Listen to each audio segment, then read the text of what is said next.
उसे बदलें, चाहे वो नैपी हो, स्वेटर्स हो या फिर उसके नॉर्मल क्लोथ्स, पजामे, मोजे या फिर हाथ के दस्ताने हों। क्योंकि अगर वो गीला कपड़ा लंबे समय तक पहने रहा तो उसको ठंड पकड़ने की गुंजाइश बहुत ज़्यादा बढ़ जाएगी। अब बात करते हैं उन बच्चों की जो समय से पहले जन्म गए हैं, यानी प्री टर्म बेबी या लोअर बर्थ बेबी। इनको जो नॉर्मल बच्चे होते हैं, जो न्यू बॉर्न्स होते हैं, उनसे थोड़ी ज़्यादा केयर की ज़रूरत होती है क्योंकि इनका बॉडी वेट भी कम होता है और बॉडी फैट भी कम होता है। प्रीमेच्योरिटी के कारण इनके लंग्स का फंक्शन भी जो होता है वो कंपैरेटिवली कम होता है।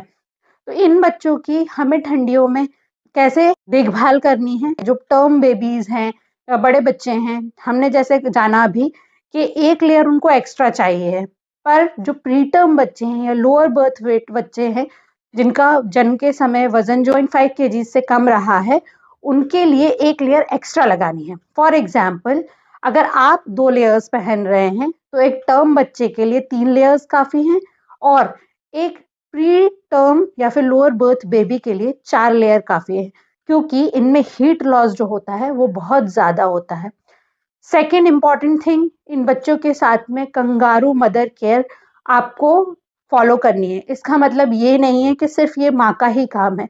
घर का कोई भी बड़ा इंसान बच्चे को अपनी स्किन टू स्किन कॉन्टैक्ट में 15 टू 20 मिनट्स दिन में 2 से 3 बार रखेगा, तो भी उस बच्चे को काफ़ी गर्माहट मिलेगी और उसके साथ में एक आपका इमोशनल अटैचमेंट भी बढ़ेगा। हमें खतरों के साइंस से बहुत अच्छे तरीके से अवगत रहना है, क्योंकि ये बच्चों के लिए जानलेवा भी हो सकते हैं, चाहे वो रैश हो, ओवरहीटिंग हो, स्वेटिंग हो, सांस जल्दी-जल्दी लेना हो या फिर सांस लेने में तकलीफ हो या रेस्टलेस होना हो। अगर ऐसा कुछ भी है तो कपड़े का एक लेयर सबसे पहले निकालें और अपने पीडियाट्रिशियन से कंसल्ट करें। बच्चों को गर्म रखने का मतलब ये नहीं होता कि उनको आप बिल्कुल तपा दें। हमेशा अपने दिमाग का इस्तेमाल करें जब भी आप बच्चों को कपड़े पहनाएं और उनको प्रॉपर टाइम पे वॉश करके सनलाइट में सुखा के और उनको रीयूज करें। और हमेशा याद रखें कि बच्चे का कंफर्ट जो है वो पहली प्रायोरिटी होना चाहिए देन कि हैवी क्लोथ्स का।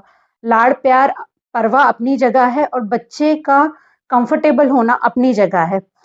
उम्मीद है ये जानकारी आपको पसंद आई होगी और ये बच्चों के साथ में विंटर्स में उनको कैसे कपड़े पहनाना है और उनका रेगुलेशन कैसे करना है उसमें आपके लिए मददगार रहा होगा। हम स्वस्थ भारत का सपना देख रहे हैं और इसकी शुरुआत होती है हमारे घर के नन्हे मुन्नों से। मिलते हैं अगले वीडियो में कुछ ऐसी ही जानकारियों के साथ में। तब तक स्वस्थ रहोगे